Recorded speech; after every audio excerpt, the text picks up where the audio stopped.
So let's get started. First, we take the bottom plate and our bolts. Stick the bolts through the holes.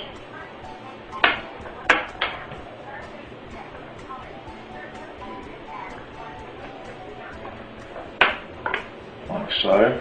Actually, I could probably turn it over and do it faster this way.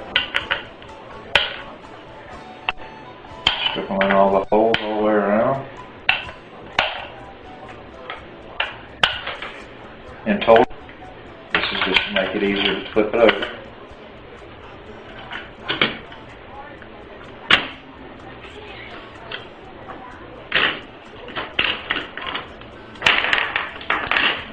Taking note that the porthole is toward me, so that the next plate, instead of being in the same line of the same, will be at the top.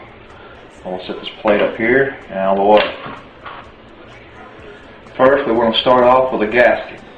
First few that you put on, that went on very easy. The first few you put on usually doesn't go that easy. Keeping in mind that the porthole is the bottom on this one, you want to turn the plates. Actually, I should have them all turned. Like I say, you normally wear gloves, but make sure that you've got clean hands. Put your first one in place. So here comes the fun part, getting it to drop. But once you do, notice the tab for the connection is on this side. Come back with another gasket. These plates have already been cleaned, sanded, and cleaned again. Come back with a second plate. Drop it down. Go with another gasket. Another plate. Alternating every other plate.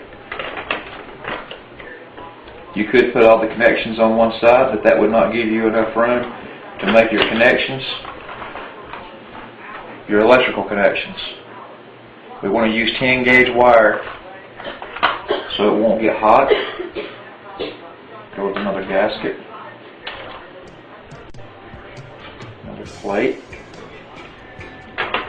I used 100 grit sandpaper. I actually put it in a jig sander, and that made it a lot easier on my hands. And it seemed to have done a fairly good job. I have one extra plate here. I have several extra plates, but put that plate to the side. You end with a gasket just like you began with a gasket. Remembering to put when I put the other end on it, I'm keeping the hole on this one at the top. Remember, the other one was at the bottom. That's for the fill up. This is for the exhaust side. This is where the gas is coming out of. Come back and put washers. You can use lock washers, but I'm using just small fender washers for now.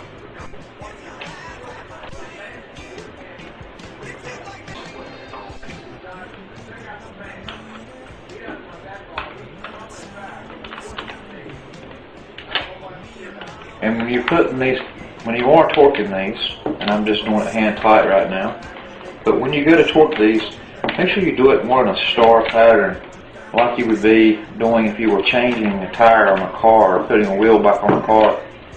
What that does is it ensures that you're getting even pressure all the way around.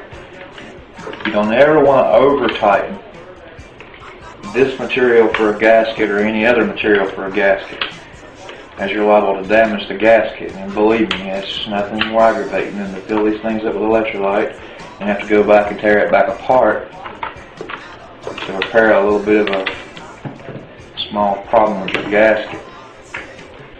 And I've already taken the liberty of putting Teflon tape on these, as I said earlier.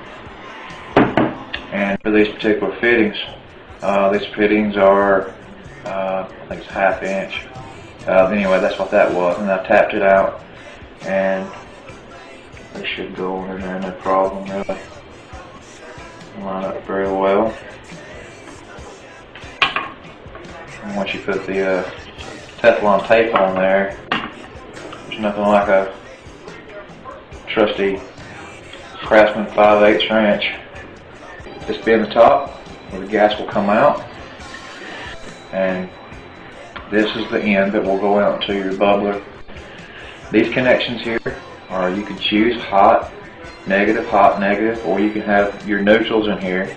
If you've watched any of these videos on YouTube, then you know that by playing around with these setups that you'll get different production. Your electrolyte's going to make a big difference. But have fun, be careful.